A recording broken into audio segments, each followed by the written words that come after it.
ले ले 11वीं वाले का नाम तो डूबी हुई तर जाएंगे हैं जी डूबना और तरना तो मेरे रब के बस में है।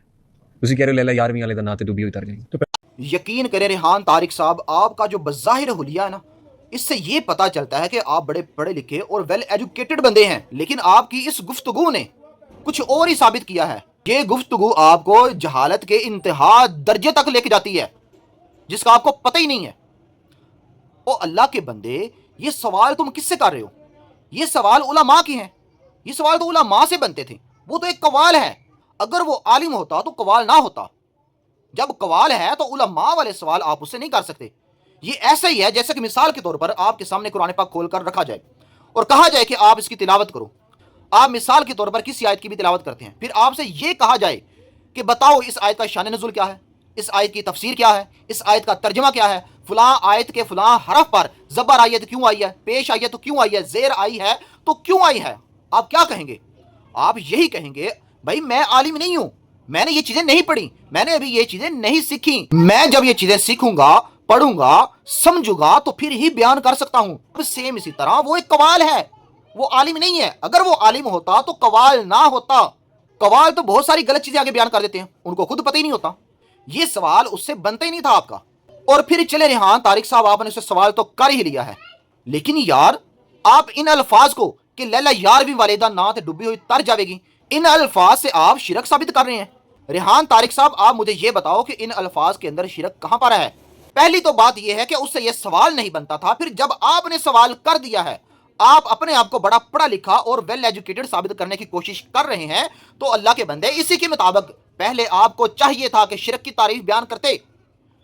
जब शिरक की तारीफ बयान कर चुके होते तो उसके बाद इन अल्फाज को उस शिरक की तारीफ पर पेश करते। शिरक बनता भी है या नहीं बनता, तो फिर पता चलता कि आप वाकई पढ़े लिखे और वेल एजुकेटेड बंदे हैं। लेकिन आपने ऐसा नहीं किया, क्योंकि पता है आपको कि आपके सामने भी एक जाहिल शख्स बैठा हुआ है जिससे आप गुफ्तगू करते जा रहे हैं। इन अल्फाज का सिंपल सा मतलब गौसे आजम से मदद मांगना या उनका वसीला देना है। रेहान तारिक साहब, मदद मांगना या वसीला देना है यहाँ पर मुराद। और मदद मांगने से मुराद भी दार हकीकत वसीला ही होता है। उसका ये मतलब कतन नहीं होता कि जिस तरह खल्के कायनात मदद करता है, सेम इसी तरह अल्लाह के औलिया या अंबिया मदद करते हैं। ये मतलब कतन नहीं होता। शिरक तब होता रेहान तारिक साहब जब गौसे आजम रज़ी अल्लाह ताला अन्हु को नाउज़ बिल्लाह कोई भी शख्स उनसे अगर मदद मांगता है तो उनको रब समझकर मदद मांगता कि जिस तरह खालके कायनात मदद करता है इसी तरह ये भी मदद कर सकता है। तो फिर रेहान तारिक साहब शिरक होता, क्योंकि शिरक की तारीफ ये है कि रब के साथ किसी को शरीक ठहराना। तो ये शरीक ठहराना होता है कि रब की जात की तरह किसी को समझना, या जो रब की सिफात हैं उन्हीं सिफात को किसी गैर के अंदर सेम उसी तरह मानना जिस तरह रब के अंदर मानी जाती हैं। तो फिर रेहान तारिक साहब शिरक होता। और फिर रेहान तारिक साहब, अपने इल्म का लेवल चेक करो जरा, लेवल कि आप मदद मांगने को शिरक बना रहे हैं। आप जिस ब्रॉडकास्ट के अंदर बैठे हुए हैं, कितने ही लोगों से मदद मांग कर बैठे हुए हैं। किसी को कोई काम कहा होगा, किसी को कोई काम कहा होगा, और फिर आपने भी आपकी मदद करने वालों की मदद की होगी पैसों के जरिए। तो अगर रेहान तारिक साहब मदद मांगना सिर्फ शिरक है तो आप भी शिरक करके बैठे हुए हैं। जिनकी आप बोली बोल रहे हैं ना, वो यहाँ पर एक चूरन बेचते हैं जिसका शायद आपको भी ना पता हो। वो पता है क्या चूरन बेचते हैं? जब उनसे ये कहा जाए ना, सवाल ये किया जाए उन पर कि अगर मदद मांगना शिरक है तो फिर सारा दिन आप एक दूसरे से मदद मांगते हो, तो फिर आगे से वो चूरन बेचते हैं जी नहीं, अगर बंदा कोई सामने मौजूद हो तो उससे मदद मांगी जा सकती है क्योंकि वो असबाब के तहत है।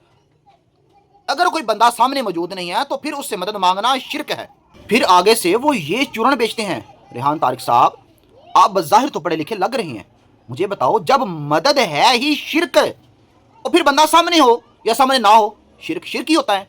ये कौन सी कुरान की आयत से इन्होंने ये शिरक की तारीफ निकाली है कि बंदा सामने हो तो मदद मांग सकते हैं, फिर अगर बंदा सामने ना हो तो मदद मांगना शिरक हो जाता है? ये किस नबी के फरमान से इन्होंने शिरक की तारीफ निकाली है? रेहान तारिक साहब, मेरी इन बातों को समझने की कोशिश कीजिएगा। ओ अल्लाह के बंदे, ये चीज़ें शिरक नहीं है, ये एक वसीला है और वसीला जायज़ है। कुरान और हदीस के अंदर इसके दलाइल मौजूद हैं। और फिर रेहान तारिक साहब, मैं आपको बड़े ही आसान अंदाज में समझाने की कोशिश करता हूँ। अगर तो आपने इंसाफ के साथ समझने की कोशिश की तो मैं यकीन करें, उम्मीद करता हूँ कि आप इस चीज़ को समझेंगे। मिसाल के तौर पर बहुत सारी चीज़ें हैं जिनकी हम अपनी तरफ निस्बत करते हैं। मिसाल के तौर पर आपके पास मोबाइल है, गाड़ी है, घर है आपका, आप ये कहते हैं कि ये जी मेरा मोबाइल है, मेरी गाड़ी है, ये फलां चीज़ मेरी है, फलां चीज़ मेरी है।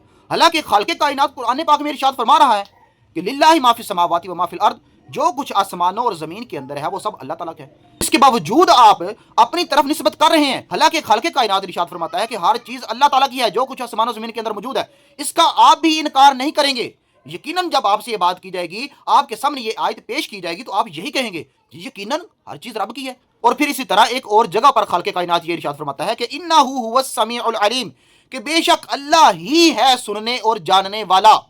अब देखिए रेहान तारिक साहब, आप भी सुनते हैं, खालिक़े कायनात भी सुनता है। बज़ाहिर आप अगर उसी चीज़ को लेकर आए ना, पीछे मदद वाली चीज़ को लेकर, उसी अंदाज में अगर आप शिरक की तारीफ फिट करेंगे तो यहां पर भी शिरक बनेगा, क्योंकि यहां पर तो रब फरमा ही ये रहा है कि अल्लाह ही सुनने और जानने वाला है। कई चीज़ें ऐसी हैं जिनको आप भी कहते हैं कि मैं जानता हूं, और आप ये भी कहते होंगे कि मैं सुनता भी हूं। तो रेहान तारिक साहब, उस तारीफ के मुताबिक तो फिर ये भी शिरक बनेगा। कहां जाओगे आप फिर? ओ अल्लाह के बंदे, ये मजाजी निस्बतें हैं, और वो वसीला है, वसीला कुरान और हदीस से साबित है। और फिर गौसे आजम रज़ियल्लाहु ताला अन्हु का फरमान मौजूद है। गौसे आजम रज़ियल्लाहु ताला अन्हु ये इरशाद फरमाते हैं कि जब आपको कोई मुश्किल पेश आए, मेरा वसीला रब की बारगाह में पेश करो, तो आपकी मुश्किल हल की जाएगी मेरे वसीले के जरिए से। तो फिर अगर रेहान तारिक साहब इस वसीले को आपने नाजायज कहना है, शिरक कहना है, तो इस पर आपके लिए ये लाजिम है, कोई कुरान की आयत लेकर आओ, जो कुरान की आयत इस वसीले को शिरक साबित करती हो, या नबी का फरमान लेकर आओ, जो नबी का फरमान इस वसीले को शिरक साबित करता हो। अगर आप मेरी इन बातों को तवज्जो से सुनेंगे ना, गौर से सुनेंगे, तो मैं उम्मीद करता हूं कि आप जरूर समझेंगे।